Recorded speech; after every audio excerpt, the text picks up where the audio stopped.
Bonjour. Dans cette vidéo, on va explorer un petit peu le rapport entre l'échelle et le volume. Alors, on va considérer ces deux prismes triangulaires. Si on considère d'abord la première question, est-ce que le deuxième est une reproduction du premier? Ici, oui. Et je vous donne que l'échelle est 8 à 5. C'est-à-dire, si je prends 8 cm dans le deuxième, ça correspond à 5 cm dans le premier. Pour trouver le facteur d'échelle est tout simplement si je convertis cette échelle en fraction, c'est-à-dire 8 cinquièmes. Et quand je divise, ça c'est équivalent à 1,6. Pour vérifier que c'est vraiment une reproduction à l'échelle, si je considère qu'est-ce qui se passe quand je multiplie les mesures du plus petit par 1,6, sur 2 multiplié par 1,6, ça nous donne le 3,2. Et 6 cm multiplié par 1,6, ça nous donne le 9,6. Alors, c'est à l'échelle parce que chaque dimension est multipliée par le facteur d'échelle pour produire de nouveaux prismes. Maintenant, on veut connaître c'est quoi l'échelle des volumes. Alors, pour déterminer l'échelle des volumes, je dois d'abord calculer les volumes. Le volume d'un prisme triangulaire, c'est l'aire du triangle multiplié par la longueur du prisme.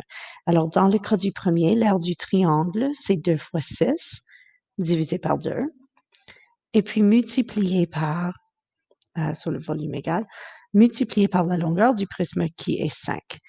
2 fois 6 divisé par 2, c'est juste 6 fois 5 égale 30 cm3 pour le volume. Pour le deuxième, le volume, c'est l'aire du triangle, c'est-à-dire 3,2 fois 9,6 divisé par 2, et puis ensuite multiplié par 8.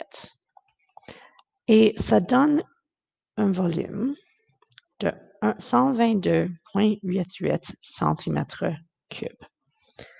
Donc, l'échelle des volumes, c'est 122, c'est le rapport entre ces deux avec le deuxième prisme en première place, sur 122,88, comparé à 30. Ça, c'est pas vraiment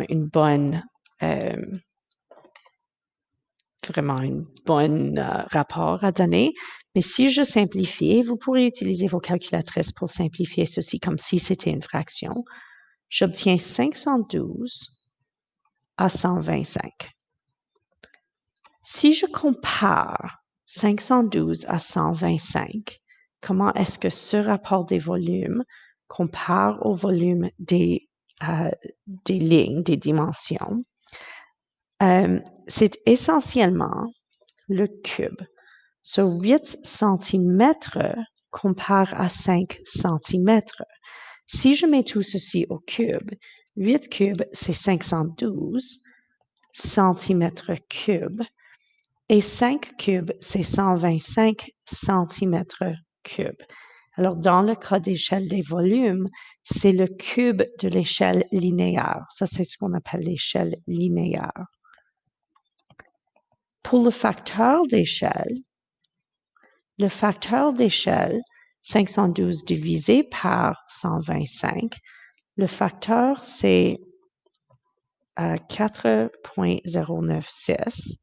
So, le facteur d'échelle, c'est 4,096. Et si on essaie de connaître d'où ça vient, si le premier facteur d'échelle, 1,6, si ça c'est égal à k, 1,6 à la puissance de 3, c'est-à-dire 1,6 cube, nous donne le 4,096. So, 4,096 égale k cube. Alors, pour résumer, si on a un facteur, une échelle et un facteur d'échelle, n'oubliez pas l'échelle, c'est le rapport. Facteur d'échelle, c'est un nombre qu'on peut utiliser pour multiplier, pour obtenir les nouvelles dimensions. So, l'échelle linéaire, ça c'est l'échelle des longueurs.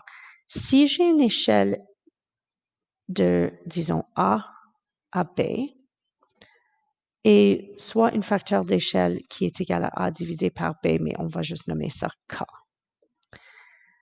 Ça compare à un facteur des R, c'est-à-dire un facteur en 2 dimensions, de A au carré à B au carré, et donc le facteur d'échelle, c'est K au carré.